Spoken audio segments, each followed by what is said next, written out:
தினதரணி செய்திகள். நெல்லை மாவட்டம் பாளையங்கோட்டையில் சுதந்திர போராட்ட தியாகி மாவீரன் அழகு முத்துக்கோன் 260வது குரு பூஜை தினம் இன்று வெகு சிறப்பாக கொண்டாடப்பட்டது. அதிமுக OPS அணியின் சார்பாக மாலை அணிவித்து மரியாதை செய்யப்பட்டது.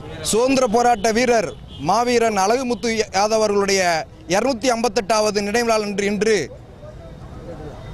வருங்கால முதலமைச்சர் புரட்சி தலைவி அம்மா அவர்கள் அணியுடைய தலைவர் எங்கள் மரியாதைக்குரிய OPS அவர்களுடைய அணியின் சார்பாக தொண்டர்களாக சேர்ந்து இன்று தொண்டர்கள் சார்பாக தொண்டர்களின் தலைவராக எங்கள் மரியாதைக்குரிய அண்ணன் வேலுதாஸ் அவர்கள் தலைமையில் இன்று 4 பகுதியிலும் இணைந்து நெல்லை மாநகர் மாவட்ட கழக சார்பாக நாங்கள் இன்று வீரவணக்க மாலை அணிவித்து மரியாதை செலுத்தியுள்ளோம்.